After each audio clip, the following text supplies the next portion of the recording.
Friends, good afternoon, नमस्कार। आज हम आप लोग के सामने कम्युनिकेशन के सेकंड पार्ट को लेकर आए हैं।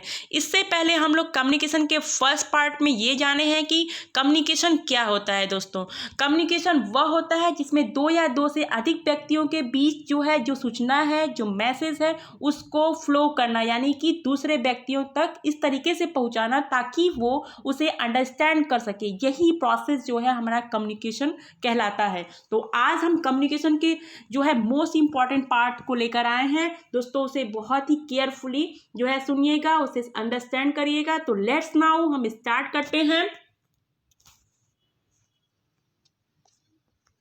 Effective communication. दोस्तों, इफेक्टिव कम्युनिकेशन क्या होता है इसके बारे में हम डिस्कस करेंगे आज। इफेक्टिव कम्युनिकेशन यानी कि प्रभावी कम्युनिकेशन, किस माध्यम से हम कम्युनिकेशन को इफेक्टिव बना सकते हैं। दोस्तों, एग्जाम के पर्सपेक्टिव से बहुत इंपॉर्टेंट है। ये एनटीए यूजीसी नेट में नए सिलेबस में इंक्लूड किया गया है। तो आइए हम इसे वन बाय वन करके अंडरस्टैंड करते हैं। जैसे कि इफेक्टिव कम्युनिकेशन नाम से ही मालूम पड़ता है कि इसमें चीज़ों को, जो भी प्रोसेस होते हैं, उसे प्रभावी बनाया जाता है। तो दोस्तों, कम्युनिकेशन को कैसे इफेक्टिव बनाया जाता है। सबसे पहले तो आता है सेंडर और रिसीवर का बात।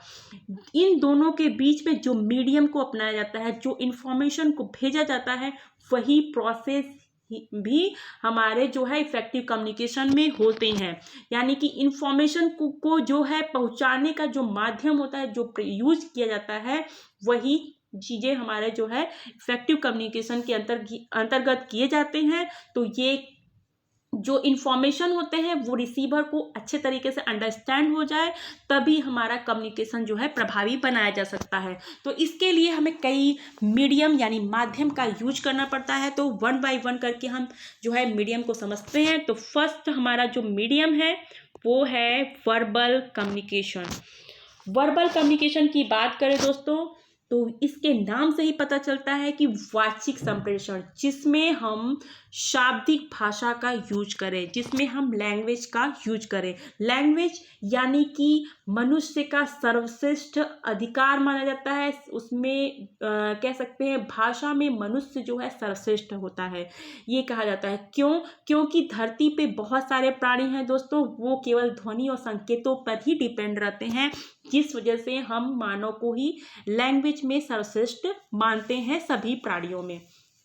तो एक तरीके से हम कह सकते हैं वर्बल कम्युनिकेशन वह होता है जिसमें अपने एक्सपीरियंस को, अपनी फीलिंग्स को, जो भी हमारे थॉट्स हैं, उसे हम रिटन या जो भी स्पीच या वर्ड के रूप में हम दे सकते हैं, वो हमारा वर्बल कम्युनिकेशन होता है। इसके दोस्तों टू टाइप्स होते हैं। फर्स्ट है हमारा ओरल कम्युनिकेशन। ओरल कम्युनिकेशन वह होता है जिसमें हम केवल बोलने की क्रिया करते हैं। दूसरे वर्ड में हम समझें तो हम किसी भी मैसेज को बोलकर उसे प्रोनाउंस करते हैं। प्रोनाउंसिएशन होता है हमारा स्पीकिंग होता है, और जो मैसेज होता है वो बिना लिखे हमें पहुंचाना पड़ता है। तो उसे हम मोरल कम्युनिकेशन कह सकते हैं। इसमें दो पक्ष होते हैं, एक सेंडर होता है, एक रिसीवर होता है। इसमें जो लैंग्वेज होता है मेन इंपॉर्टेंट होता है दोस्तों, ओरल कम्युनिकेशन में। इसमें जो कम्युनिकेशन का माध्यम होता है वो ह्यूमन रिलेशन को बहुत ही स्ट्रांग बनाता है। ये किन किन जगहों पे स्ट्रांग बनता है, उसके लिए कि कुछ प्लेसेस हैं, जैसे कि हमारा पब्लिक प्लेस हो गया, कोई ऑर्गेनाइजेशन हो गया, हाउस हो गया। इन सारे जगहों पे कि पर्सन टू पर्सन आपस में एक रैपो बिल्डिंग करते हैं, ह्यूमन रिलेशन को स्ट्रांग बनाते हैं। तो इसके ओरल कम्युनिकेशन के कुछ माध्यम है। ये एग्जाम के पर्सपेक्टिव से दोस्तों बहुत ही इंपॉर्टेंट है। सबसे पहले इसमें फेस टू फेस कम्युनिकेशन आता है, यानी जो हमारे प्रत्यक्ष आमने सामने का वार्तालाप होता है, उसे हम फेस टू फेस कम्युनिकेशन कहते हैं। ये हमारे ओरल कम्युनिकेशन के अंतर्गत आते हैं। मीटिंग यानी जो हम सभा करते हैं किसी मुद्दे को लेकर, वो हमारा ओरल कम्युनिकेशन के थ्रू किया जाता है। कॉन्फ्रेंस यानी सम्मेलन, जो हमारे सम्मेलन होते हैं किसी इश्यूज या प्रॉब्लम को लेकर, वो सारी चीज़ें ओरली होती हैं, जो हमारे ओरल कम्युनिकेशन के अंतर्गत आते हैं। स्पीच हो गए, जो हम भाषण देते हैं किसी कॉन्फ्रेंस में, किसी सेमिनार में, वो हमारी भाषण जो प्रक्रिया होती है वो ओरल कम्युनिकेशन होता है। कन्वर्सेशन ओवर द टेलीफोन, जो भी हम फ़ोन पे बातचीत करते हैं किसी प्रॉब्लम को लेकर या कोई ऑफिशियल जो भी बात करते हैं वो सारे हमारे ओरल कम्युनिकेशन के थ्रू किए जाते हैं। इंटरव्यू यानी कि साक्षात्कार, जब हम किसी का साक्षात्कार करते हैं, इंटरव्यू लेते हैं, वो भी हमारा ओरली होता है। इसके बाद रेडियो ब्रॉडकास्टिंग की बात होती है। रेडियो ब्रॉडकास्टिंग जो होती है उसमें जैसे न्यूज़ हो गए, सॉन्ग्स हो गए, कोई भी नाटक हो गया, ये सारी चीज़ें जो है हमारा जो फ्लो होता है, जो एक कन्वे किया जाता है, वो हमारा ओरल कम्युनिकेशन के थ्रू होता है। ग्रुप डिस्कशन मीन्स कि जब हम किसी इशूज़ को लेकर डिबेट करते हैं, किसी मुद्दे पर बात करते हैं एक ग्रुप में, वो हमारा ओरल कम्युनिकेशन के थ्रू किया जाता है। सेमिनार यानी कि विचार गोष्ठी, ये दोस्तों कॉन्फ्रेंस की तरह ही होता है। इस दोनों टॉपिक पे हम पहले वीडियो बना चुके हैं जिसमें हम आप लोग को अच्छे से बताए हैं, तो वहाँ पे आप इसको क्लियर कर सकते हैं कि क्या होता है दोनों में डिफरेंसेस। तो ये सारी चीज़ें जो होती हैं वो हमारा ओरल कम्युनिकेशन के थ्रू होता है। तो ये एग्जाम के पर्सपेक्टिव से जो है ऑब्जेक्टिव टाइप में क्वेश्चन पूछ सकता है, आपको पूछ सकता है कि कौन सा ओरल कम्युनिकेशन होता है, ये सारी चीज़ें आपको करना होगा, तो इसलिए इसे मेमोराइज कर लीजिएगा। नेक्स्ट है हमारा रिटन कम्युनिकेशन। रिटन कम्युनिकेशन वह होता है दोस्तों जिसमें हम चीज़ों को लिखकर संप्रेषित करते हैं, लिखकर बताते हैं जो भी हमारी बातें होती हैं। तो इस तरीके से हम इसको कह सकते हैं लिखित जो संप्रेषण या फिर अमौखिक संप्रेषण भी कहलाता है। इसका जो रीज़न है वो क्यों किया जाता है दोस्तों, क्योंकि हम जो मैसेज कन्वे कर रहे हैं वो हम फ्यूचर के कॉन्टेक्स्ट में रखना चाहते हैं या फिर उसे हम अस्थायी रूप से सेव करना चाहते हैं। इन सारी वजहों से हमें रिटन कम्युनिकेशन करना पड़ता है। तो इसमें एक चीज़ का ध्यान देना चाहिए कि जो भी हमारे वर्डिंग यूज कर रहे हैं वो क्लियर होना चाहिए, जो सेंटेंस है उसका भी बहुत प्रॉपर वे में हमें जो है लिखना चाहिए, ताकि जो हमारा जो रिसीवर है मैसेज को रिसीव कर रहा है उसे अंडरस्टैंड हो सके। इसके अभाव में दोस्तों क्या होता है कि जो हमारा बिजनेस का काम होता है वो पॉसिबल नहीं हो पाता है। कोई रिकॉर्डिंग है, वो जो भी मैसेज के रिकॉर्ड्स हैं वो भी हम सेव नहीं कर पाते हैं। तो इसके लिए बहुत ज़रूरी होता है रिटन कम्युनिकेशन को हम किसी लैंग्वेज में, किसी कोड आदि में भी प्रयोग किया जाता है। इसके बाद हम ये जानते हैं कि इसके कौन कौन से मीडियम है, क्या माध्यम है। सबसे पहले लेटर और न्यूज़पेपर की बात हो गई। लेटर का यूज़ तो पहले दोस्तों ज़्यादा होता था, बट आज के टाइम में ऑफिशियल जो है ज़्यादा यूज होते हैं। तो जो पत्र होते हैं, पत्र लेखन और न्यूज़पेपर भी हमारे जो है रिटन कम्युनिकेशन में ही आते हैं। इसके बाद ईमेल्स हो गए, जो इलेक्ट्रॉनिक मेल होता है, नोटिस हो गया, कोई सूचना हो गई, ये भी हमारे रिटन कम्युनिकेशन में आते हैं। क्वेश्चनायर, जब हम इंटरव्यू लेते हैं तो हम क्वेश्चनायर भी फिलअप करते हैं किसी भी समस्या को लेकर, तो हमारा रिटन कम्युनिकेशन होता है। डायग्राम हो गया, फैक्ट्स हो गया, चार्ट हो गया, ये सारे भी चीज़ें जो है एग्ज़ाम पर्सपेक्टिव से हमारा बहुत इंपॉर्टेंट है। इसमें आपको जो है कंफ्यूज करने के लिए ओरल और रिटन कम्युनिकेशन को मिक्स कर सकता है, फिर उसमें आपको जो है कि कोई भी रिटन भी उठा सकता है या ओरल उठा सकता है कि कौन सा है। तो ऐसे टाइप से क्वेश्चन बन सकते हैं। तो इससे आप एक तरह से इसको मेमोराइज कर लीजिएगा, इसको अंडरस्टैंड कर लीजिएगा, ताकि आप कोई एग्जाम में प्रॉब्लम न हो। इसके बाद हमारा आता है नॉन वर्बल कम्युनिकेशन। दोस्तों इसके नाम से ही पता चलता है कि जिसमें हम बातचीत नहीं करेंगे, यानी कि हम अपनी भाव भंगिमा के थ्रू, जो बॉडी पोस्चर जेस्चर है उसके थ्रू हम अपनी बातों को कहेंगे।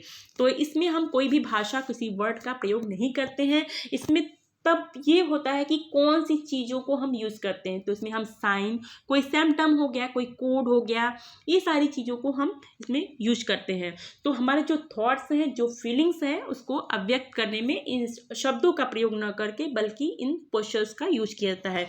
अब बात आती है दोस्तों कि एंशिएंट टाइम में जब हमारे पास वर्ड नहीं थे तो हम क्या करते थे, तो हम उस टाइम में नॉन वर्बल कम्युनिकेशन करते थे दोस्तों, क्योंकि वर्ड का तो खोज ही नहीं हुआ था।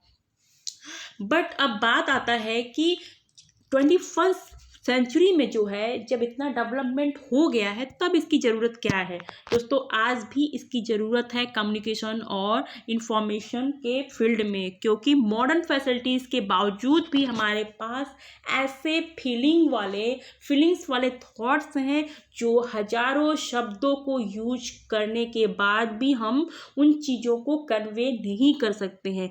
बट हम थोड़े से जो हमारे पोस्चर हैं, थोड़े से जो कोड हैं, जो भी हमारे साइन है, उसके थ्रू हम कुछ ही मिनटों में, कुछ ही पल में जो है इसे कन्वे कर सकते हैं। इसलिए हमारा जो नॉन वर्बल कम्युनिकेशन है वो एक तरह से बहुत ही पावरफुल और नेचुरल मीडियम बन जाता है हमारी फीलिंग्स को शेयर करने में। तो आइए हम इसका जो है पार्ट्स को समझते हैं कि कौन कौन से पार्ट हैं इसके बाद सबसे पहले है ऑडियो साइन। ऑडियो साइन यानी कि ध्वनि संकेत, जैसे कि कोई भी साउंड हो, कोई वॉइस हो, उसकी स्पीड, जो आकृति है या तरंग दैर्घ्य है, ये सारे का अलग अलग जो है डिफरेंट मीनिंग होता है।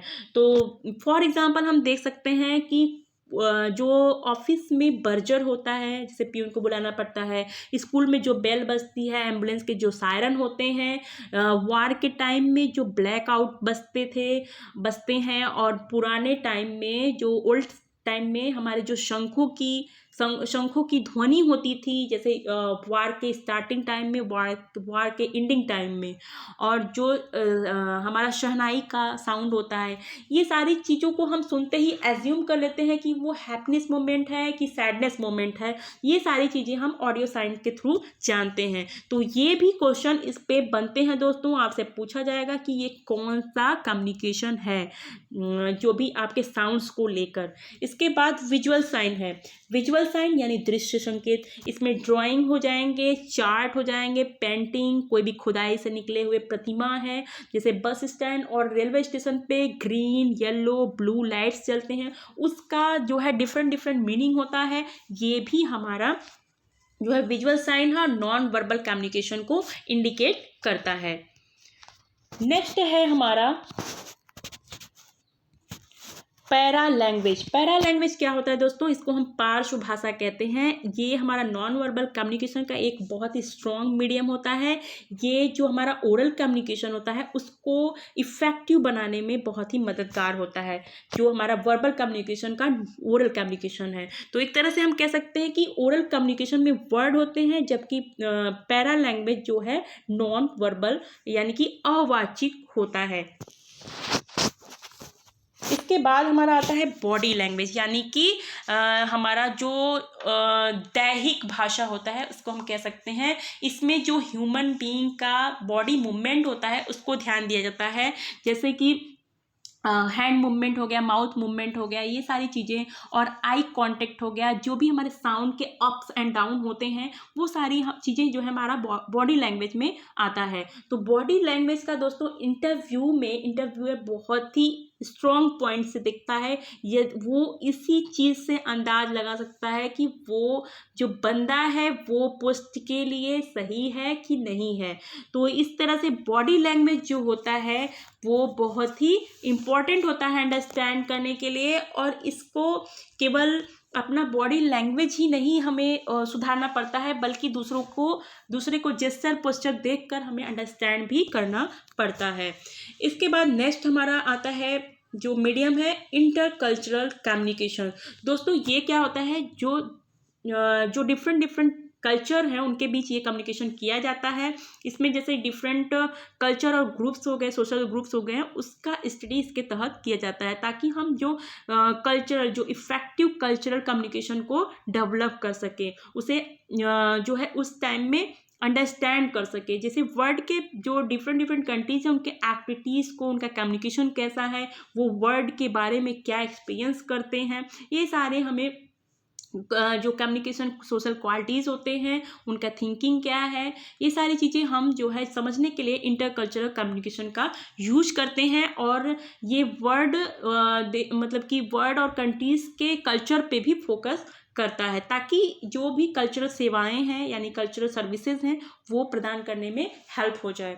इसके बाद आता है ग्रुप कम्युनिकेशन। ग्रुप कम्युनिकेशन यानी कि सामूहिक संप्रेषण की बात की जाती है। ये कुछ लोगों के जो समूह है के बीच होता है, यानी कि कुछ लोग होंगे उनके बीच किया जाएगा, इस जिनका उद्देश्य जो है समान होता है। यह जो है इंट्रापर्सनल कम्युनिकेशन को एक्सटेंड करने में, यानी जिसमें 2 या 2 से अधिक व्यक्ति आपस में मिलकर जो है अपने थॉट्स को, अपनी एबिलिटी को, अपने इंटरेस्ट को शेयर करते हैं और लोगों को एक साथ आने और अपने विचार और एक्सपीरियंस को शेयर करने का एक अपॉर्चुनिटी भी प्रोवाइड करते हैं। इससे क्या होता है कि हमारा जो स्किल है, स्किल में ग्रो अप होता है, स्किल में डेवलपमेंट का मौका मिलता है ग्रुप कम्युनिकेशन के थ्रू।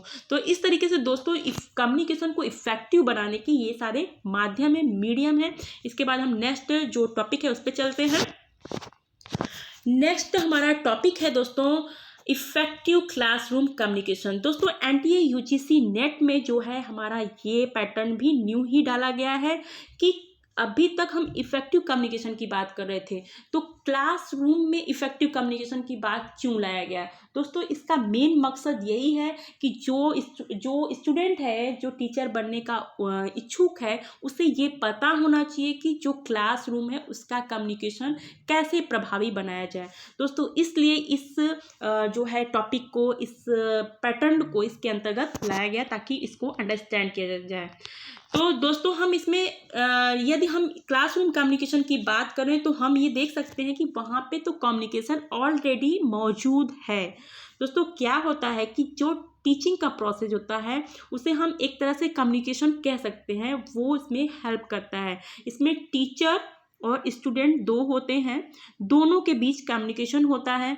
तो लेकिन इसमें टीचर का रोल जो है बहुत इंपॉर्टेंट हो जाता है। जो भी एक्टिविटी होती है, जो भी कम्युनिकेशन के प्रोसेस होते हैं, इन सारी चीज़ों में शामिल होता है जिसमें इसका रोल जो है इम्पोर्टेंट होता है। और इस आधार पे जो भी टीचिंग लर्निंग का प्रोसेस है उसमें देखा जाए तो हम जो कम्युनिकेशन का प्रोसेस है पूरी तरह से दिखता है। जैसे हम आस्किंग की बात करें तो टीचर आस्किंग करता है, स्टूडेंट भी आस्किंग करता है। सेइंग यानी कि कहना, जो भी पूछता है, जो कहता है वो स्टूडेंट भी कह सकता है, टीचर भी कह सकता है। लिसनिंग का काम दोनों करते हैं, अंडरस्टैंडिंग का काम दोनों करते हैं। तो इस तरीके से जो प्रोसेस हम देखते हैं कम्युनिकेशन में, वो हम क्लासरूम में भी देख सकते हैं। कहने का मतलब ये है। तो एक तरह से हम देख सकते हैं कि क्लासरूम कम्युनिकेशन जो होता है वो कम्युनिकेशन दोनों सेम ही चीज़ें होती हैं। तो इन दोनों को प्रभावी बनाने के भी तरीके भी सेम ही अप्रॉक्सीमेटली होंगे, लेकिन हम इसमें कुछ प्रिंसिपल, कुछ सिद्धांत को बताएंगे जो हमारे कम्युनिकेशन को इम्प्रूव करते हैं, यानी कि प्रभावी बनाते हैं। तो पहली बात हमें ये ध्यान देना होगा कि जो क्लासरूम कम्युनिकेशन होता है उसमें कौन कौन सी चीज़ें होती हैं। जैसे स्टूडेंट हो गया, मैसेज यानी मीडियम जो है, टीचिंग का जो मेथड्स है, मीडिया है, टीचर है, ये सारी चीज़ें पे डिपेंड करता है क्लासरूम कम्युनिकेशन की प्रभावशीलता। तो आइए हम इसको जो है कुछ पॉइंट्स में देखते हैं कौन कौन से सिद्धांत को अपनाने चाहिए। तो सबसे पहले हम जो है कि टीचर के लिए देखते हैं कि जो है टीचर के लिए कौन से जो है प्रिंसिपल्स अपनाने चाहिए। पहली बात जो है कि टीचर के अंदर जो है कि स्टूडेंट को अंडरस्टैंड करने की क्षमता होनी चाहिए।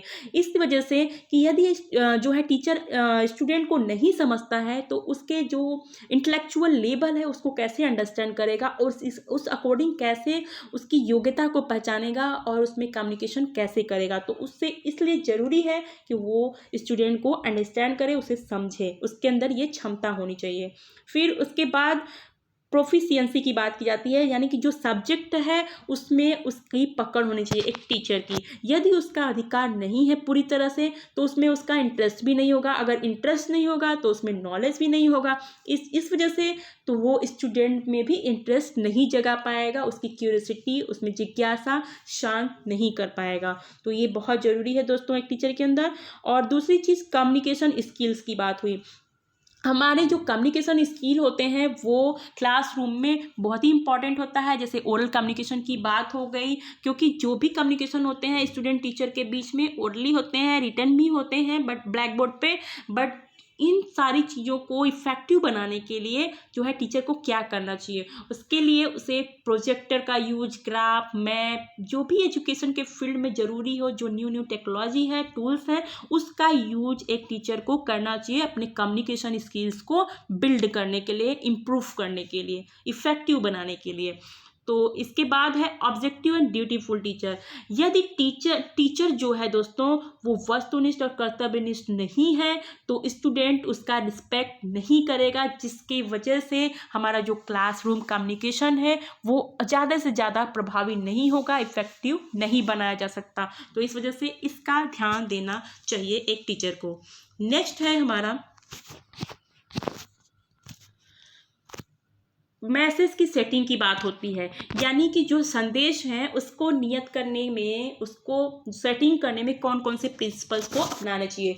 फर्स्ट ऑफ ऑल हमें प्रॉपर सीक्वेंस की बात होती है कि जो भी हम लिख रहे हैं, जो भी मैसेज कर रहे हैं वो सरल से जो है कि जटिलता की ओर होनी चाहिए, मूर्त से अमूर्त की ओर होनी चाहिए, यानी कि इजी से टफ की ओर होनी चाहिए। ये नहीं कि टफ से इजी की तरफ, ये एक सीक्वेंस बना होना चाहिए। दूसरी बात, जो भी हम लैंग्वेज यूज कर रहे हैं वो बहुत ही इजी वे में होना चाहिए, सिंपल होना चाहिए, और जो टेक्निकल लैंग्वेज है उसका प्रयोग न करके एक जो है सरल भाषा का प्रयोग करना चाहिए, यूज करना चाहिए। इसके बाद है सिंबल्स की बात आता है। जो भी हम प्रतीक का यूज कर रहे हैं विद्यार्थियों के सामने वो उन्हें आसानी से इजी वे में समझ आने वाली होनी चाहिए, एप्रोप्रिएट होना चाहिए।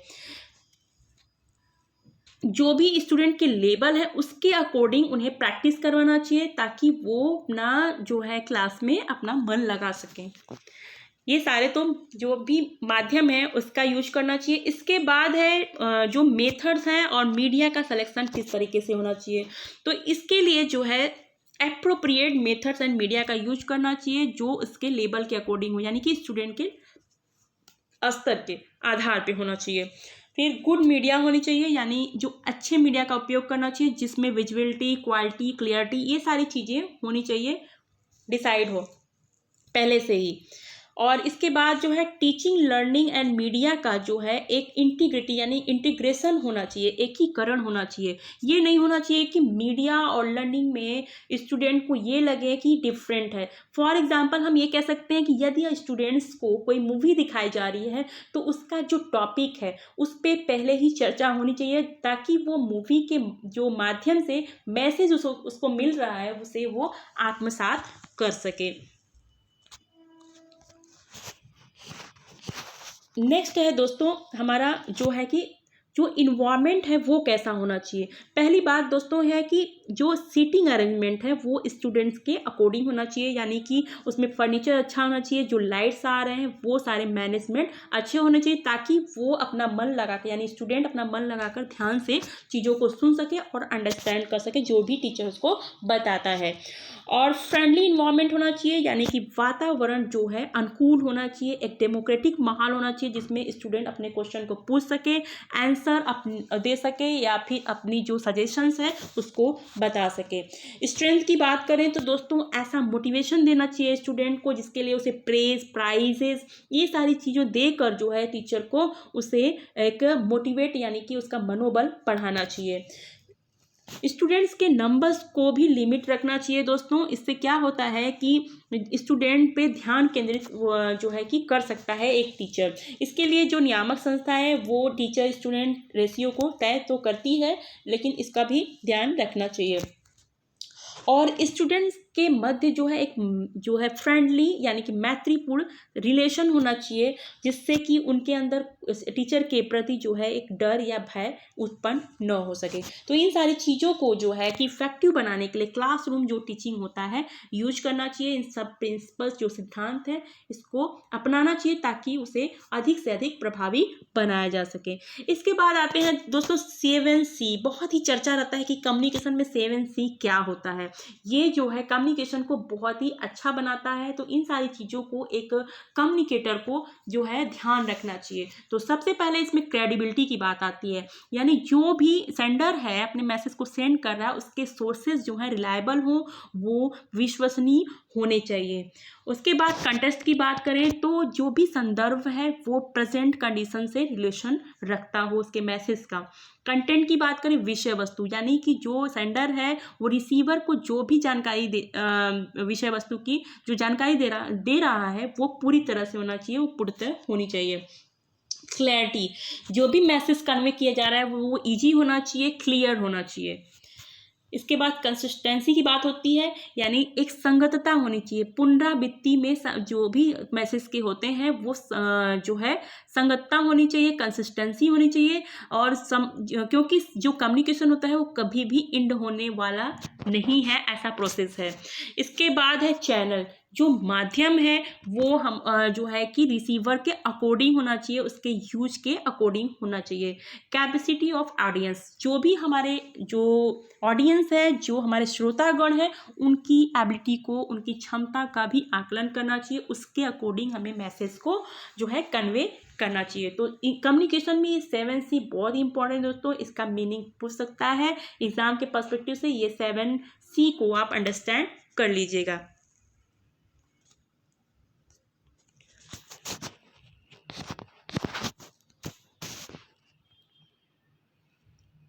नेक्स्ट है बैरियर्स ऑफ इफेक्टिव कम्युनिकेशन। दोस्तों अब बात आता है कि कम्युनिकेशन को प्रभावी करने में, यानी कि प्रभावी बनाने में कौन कौन सी बाधाएं आती हैं। दोस्तों क्या होता है कि रिसीवर को जब सेंडर जो है कोई मैसेज भेजता है, कोई इंफॉर्मेशन भेजता है, जिससे क्या होता है, कभी कभी क्या होता है कि कोई कारणवश जो है उससे समझ में नहीं आता, वो अंडरस्टैंड चीज़ों को नहीं कर पाता है, तो क्या होता है उसका जो सेंडर का इच्छित उद्देश्य है उसकी प्राप्ति नहीं हो पाती है। तो इन्हीं कारणों को हम क्या करते हैं, इन्हीं रीजन को हम बाधा कहते हैं या जो है अवरोध कहते हैं। तो ये सारी बाधाएं किस किस तरह की होती हैं, आइए हम वन बाय वन करके डिस्कशन करते हैं। तो फर्स्ट ऑफ ऑल जो है हमारा लैंग्वेज बैरियर्स होता है। लैंग्वेज बैरियर्स यानी कि भाषागत अवरोध। भाषा हमारे विचारों को प्रकट करने का मेन जो है सोर्स होता है, परंतु जो डिफरेंट लैंग्वेज की वजह से जो कम्युनिकेशन के मार्ग में हमारा जो है बाधाएं आती हैं। तो इनमें कौन कौन सी भाषागत बाधाएं होती हैं उस पर चर्चा करते हैं। तो इसमें सबसे पहले कम भाषा का ज्ञान होना। दोस्तों क्या होता है कि आज ग्लोबलाइजेशन का टाइम है, जिसमें हम टेक्निकल और जो हमारा बिजनेस है, एजुकेशन की वजह से हमें कम्युनिकेशन करना पड़ता है अलग अलग कंट्रीज से। तो जिसमें अगर हमें भाषा का कम ज्ञान होता है, जिससे हम अपनी बातों को नहीं कह पाते हैं और हमारा जो कम्युनिकेशन में बैरियर्स आ जाते हैं। इसके बाद होता है अनक्लैरिटी ऑफ मीनिंग। इसका ये मतलब है कि हमारा जो मीनिंग है वो स्पष्ट नहीं हो, वो क्लियर नहीं होता है, तब भी हमारी जो है कि जो लैंग्वेज का बैरियर्स है वो आ जाता है। जैसे कि हम जो भी सेंडर जो है रिसीवर को अपने मैसेज को कन्वे करता है, यदि रिसीवर उसका गलत मीनिंग निकाल ले, रॉन्ग मीनिंग निकाल ले, तो हमारा जो संचार की प्रक्रिया है वो बाधित हो जाती है।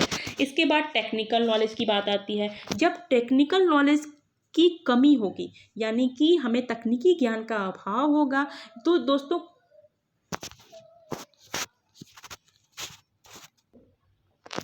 हाँ, तो दोस्तों इसके बाद हमारा जो है कल्चरल जो है डिफरेंसेस की बात आती है कि कल्चरल डिफरेंसेस जो हैं हमारे, यानी कि सांस्कृतिक विभिन्नता।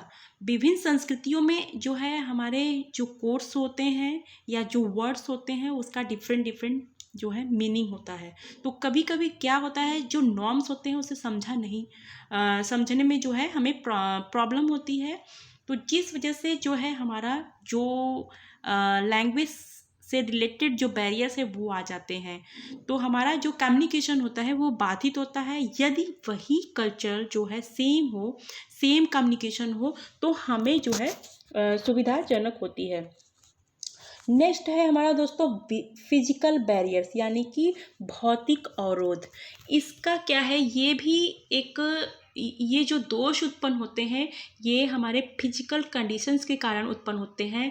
ये जो अवरोध होते हैं वो अनेक प्रकार के होते हैं। जैसे हम कह सकते हैं जो है जो टाइपिंग मशीन होती है, जब हम टाइपिंग करते हैं उसके साउंड को, उससे भी एक फिजिकल जो है बैरियर्स उत्पन्न होते हैं। और कम्युनिकेशन के टाइम में टी और कॉफ़ी का जो डिस्ट्रीब्यूशन होता है, जो वितरण होता है, वो भी हमें हमारे जो कम्युनिकेशन का प्रोसेस होता है में बाधाएं उत्पन्न करती हैं। इसके साथ ही साथ जो है पेन को डेस्क पर बार बार बजाना भी हमारा जो है एक फिजिकल बैरियर्स के अंतर्गत आता है। तो इस तरीके से हमारे जो कम्युनिकेशन है उसे ये प्रभावित करते हैं। नेक्स्ट हमारा है साइकोलॉजिकल बैरियर्स, यानी कि मनोवैज्ञानिक अवरोध क्या क्या होते हैं उसकी बात करेंगे। तो जो सेंडर होता है, जो रिसीवर होता है दोस्तों, उन दोनों में यदि वो मेंटल रूप से सचेत नहीं है तो हमारा जो कम्युनिकेशन है वो प्रभावी होना ही होना है, निश्चित है। तो इसके लिए हमें इन दोनों में क्या होना चाहिए, वो वो चीज़ों का ध्यान रखना होता है। तो क्या दिक्कतें होती हैं एक साइकोलॉजिकल पर्सपेक्टिव से जो जो हमारे कम्युनिकेशन को प्रभावी बनाने में बाधाएं करती हैं, तो वन बाय वन करके उसको अंडरस्टैंड करते हैं।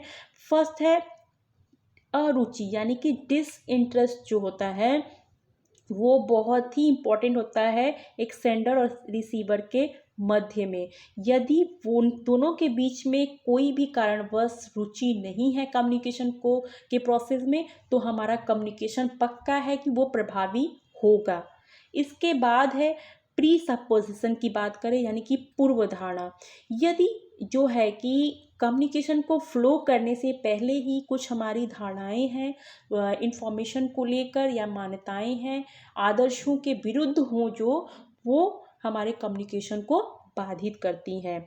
इसके बाद नेक्स्ट है हमारा मेंटल कन्फ्यूजन, जो मानसिक भ्रम होते हैं, यानी कि जो पीड़ित व्यक्ति कोई भी जो कम्युनिकेशन के थ्रू मैसेज को फ्लो कर रहा है वो भय से पीड़ित है, तो वो कोई ना कोई डिफेंस मैकेनिज्म अपनाएगा ही रिस्पॉन्स देने के टाइम। तो जिसके कारण क्या होगा, जो मैसेज होगा उसका राइट मीनिंग नहीं निकाला जा सकता, नहीं समझा जा सकता। फॉर एग्जांपल हम कहें कि कोई ऑनेस्ट पर्सन है, उससे ये पूछने पर कि चोरी किसने की है, तो तुरंत अपने बचाव में वो रिस्पॉन्स देकर शक के दायरे में आ जाता है, जिसके कारण क्या होता है, हमारा जो कम्युनिकेशन प्रोसेस है वो बाधित हो जाती है। तो मेंटल कन्फ्यूजन भी हमारी जो है एक साइकोलॉजिकल बैरियर्स के रूप में होता है। इसके बाद इंडिविजुअल डिफरेंसेस की बात करें, तो जो ये दोस्तों हमारा सेंडर और रिसीवर है, उनमें यदि किसी तरह का व्यक्तिगत मतभेद हो जाए या किसी विचार पे, किसी थॉट पे यदि समर्थन न हो, तो उनमें क्या होगा, या फिर वो किसी एक दूसरे को पसंद न करना चाह रहे हों, तो हमारा जो कम्युनिकेशन है उसका ऑब्जेक्टिव क्लियर नहीं हो पाएगा, हमारा कम्युनिकेशन जो है बाधित हो सकता है। तो इंडिविजुअल डिफरेंसेस भी एक साइकोलॉजिकल बैरियर्स के रूप में होते हैं। इसके बाद नेक्स्ट हमारा है पर्सनल बैरियर्स। पर्सनल बैरियर्स जो भी है वो हमारे साइकोलॉजिकल बैरियर्स की ही तरह होते हैं, बट इसमें क्या होता है दोस्तों कि जो हमारे इंडिविजुअल रिलेशन है की प्रक्रिया है, उसमें कुछ ऐसी कंडीशंस आ जाते हैं जिस वजह से ये अवरोध उत्पन्न हो जाते हैं। तो इसमें हम 2 टाइप्स के देखेंगे, एक बैरियर्स ऑफ सुपीरियर्स और डिफिकल्टीज ऑफ सब ऑर्डिनेट, यानी कि जो हमारे सीनियर सर होते हैं या ऑफिसर होते हैं किसी ऑर्गेनाइजेशन में, या और जो है अधीनस्थ होते हैं जो नीचे लेवल के कर्मचारी होते हैं, उन दोनों की बात की गई है यहाँ पे। तो कोई ऑर्गेनाइजेशन है जो उसमें यदि हाई पोस्ट पे कोई ऑफिसर है, तो उसका कुछ न कुछ काम तो उसके नीचे लेबर वाले के साथ तो पड़ेगा ही। उसके जो है कि कोई भी कार्य है उसको संपन्न करने में उसका हेल्प तो लेना ही पड़ेगा, तो संपन्न कराने में तो कभी कभी कुछ ऐसे कंडीशंस आ जाते हैं जिसकी वजह से वो प्रभावित हो जाता है, यानी कि जो कम्युनिकेशन है दोनों में अनबन हो जाती है, तो प्रभावी होना निश्चित है सुपीरियर्स के साथ भी। और दूसरी चीज़ है सबऑर्डिनेट की बात करें, अधीनस्थों की बात करें, तो इस टाइम में जो है कि एक कम्युनिकेशन प्रभावित होता है किसी ऑर्गेनाइजेशन में, तो कभी कभी कौन कौन से सामना उन्हें करना पड़ता है इसकी जानकारी हम जो है कि आपको देते हैं। जैसे कि एक जो नीचे लेवल का कर्मचारी है उसमें मोटिवेशन का अभाव, यानी जब वो कम्युनिकेशन करता है कम्युनिकेशन के प्रति वो पूरे खुलकर यानी ओपनली बात नहीं कर पाता है। क्यों? क्योंकि उसे डर रहता है। जैसे कि एक ऑर्गेनाइजेशन में क्या होता है, निंदा होता है, प्रशंसा भी मिलता है, प्राइज भी मिलता है, पनिशमेंट भी मिलता है, ये सारी पॉलिसीज कुछ न कुछ नियम और सिद्धांत बने रहते हैं। इस लिमिट की वजह से जो है कि एक उत्तरदायी जो है रिस्पॉन्सिबल काज क्रिएट होते हैं। तो उसकी वजह से क्या होता है दोस्तों कि जो भी अधीनस्थ लेवल के जो कर्मचारी हैं वो अपने विचारों को रखने में डर महसूस करते हैं। वो सोचते हैं कि कहीं हमारा जो विचार है उसे मान्यता तो नहीं मिलेगा, तो हमें क्या कहना जरूरी है, मतलब उस सारी चीज़ों की वजह से वो एक शंका का भाव बना रहता है, जिसकी वजह से कम्युनिकेशन हमारा जो है प्रभावित होता है। और दूसरी चीज़ है एक डिफेंस जो की बात आती है, यानी उसकी वजह से कभी कभी जो ओरिजिनल कम्युनिकेशन है उसका मीनिंग ही चेंज हो जाता है डिफेंस मैकेनिज्म की वजह से। और दूसरी चीज़ है कि वो अपने जो अधिकारों से संबंधित जागरूकता यानी अवेयरनेस है अधीनस्थों के अंदर कम्युनिकेशन को लेकर, वो उसका अभाव रहता है। और हाई लेवल के ऑफिसर्स के डर की वजह से भी वो अपने विचारों को खुलकर रखने में जो है असमर्थ होते हैं। तो जिस वजह से ये डिफ़िकल्टीज हमारे पर्सनल बैरियर्स के रूप में जो है प्रभावित करते हैं या बाधाएं क्रिएट करते हैं। इसके बाद नेक्स्ट है हमारा ऑर्गेनाइजेशनल बैरियर्स।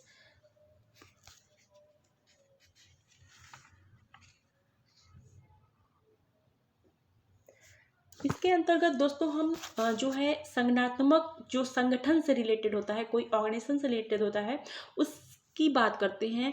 तो कोई भी संगठन हो उसे निर्धारित करने के लिए जो है कोई न कोई उद्देश्य होता है, और उसकी प्राप्ति के लिए कोई उस उद्देश्य की प्राप्ति के लिए जो है किसी स्ट्रक्चर का निर्माण भी करना पड़ता है। तो उसके सफल संचालन यानी कि ऑर्गेनाइजेशन अच्छे से संचालित हो सके, उसके लिए कुछ रूल्स, कुछ एथिक्स, कुछ थ्योरीज बनाने पड़ते हैं, उसका फॉर्मेशन करना पड़ता है। और जो संगठन के प्रत्येक स्तर को एक धागे में बांधने के लिए कम्युनिकेशन इस्टेब्लिश करना बहुत ज़रूरी हो जाता है। परंतु कभी कभी कुछ बाधाएं आ जाती हैं जो कम्युनिकेशन को प्रभावित करती हैं। तो पहले इसमें जो है क्या है, इसका रूल रेगुलेशन, यानी कि जो नियम और सिद्धांत संगठन के हर लेवल पे बने रहते हैं वो एक जाल का, एक ट्रैप का फॉर्मेशन करते हैं। और यदि ये बहुत ही जटिल हो जाते हैं तो कम्युनिकेशन का जो फ्लो है उसमें बैरियर्स तो निश्चित है, बाधाएं तो आना निश्चित है। तो कम्युनिकेशन का अभाव या कुछ अंश का छूटना या र्यूमर आदि जो भी होते हैं वो कम्युनिकेशन के लिए बहुत ही क्रिटिकल प्रॉब्लम क्रिएट कर देते हैं। तो इस वजह से हमारे जो है एक संगठनात्मक जो है अवरोध उत्पन्न हो जाता है। दूसरी चीज़ है टारगेट डिस्प्यूट। जब भी लक्ष्य से संबंधित विवाद होते हैं तो जो भी हमारे लक्ष्य निर्धारित होते हैं उनकी वजह से कभी कभी कुछ विवाद उत्पन्न हो जाते हैं। और इन विवादों को यदि कम करने का प्रमुख साधन है, परंतु मतलब संप्रेषण जो है, जो भी डिफ़िकल्टीज होती हैं उसको कम करने का मेन जो सोर्स है हमारा कम्युनिकेशन होता है। लेकिन जब ये विवाद होते हैं तो हमारा कम्युनिकेशन जो है रुक जाता है, एक तरह से कम हो जाता है। तो जो रॉन्ग इन्फॉर्मेशन है, जो मैसेज है वो फ्लो होने लगता है, जिससे अनेक तरह की बाधाएं उत्पन्न हो जाती हैं। इसके बाद है नॉइस यानी कि शोर। ये हमारा जो ओरल कम्युनिकेशन होता है उसमें बहुत भयंकर तरीके से बाधा उत्पन्न करता है। फॉर एग्जांपल हम ले लें, कोई फैक्ट्री है, वहाँ पे जो मशीन है, जो औजार हैं, उनका जो वो जब चलते हैं तो उसके जो नॉइज़ होता है उसकी वजह से एक ओरल कम्युनिकेशन बाधित होने का वजह होता है। इसी प्रकार जो है कोई टेक्निकल प्रॉब्लम है, फॉर एग्जांपल टीवी का जो प्रसारण होता है या ध्वनि तरंगों की गड़बड़ी के कारण अन्य जो कम्युनिकेशन के का जो मीडियम है, जैसे रेडियो हो गया, मोबाइल हो गया, ये सारी व्यवस्थाएं भी प्रभावित होती हैं, जिसकी वजह से हमारा ये नॉइज़ वाला जो प्रॉब्लम है उत्पन्न हो जाता है एक एज अ ऑर्गेनाइजेशनल बैरियर्स के रूप में। नेक्स्ट है हमारा टाइम एंड डिस्टेंस। ये जो होता है दोस्तों, ये समय और दूरी की बात करता है, यानी जो सेंडर और रिसीवर है के मध्य जो कम्युनिकेशन के यानी कि जो प्रवाह होता है उसमें ये बहुत ही इम्पोर्टेंट बाधा उत्पन्न करते हैं।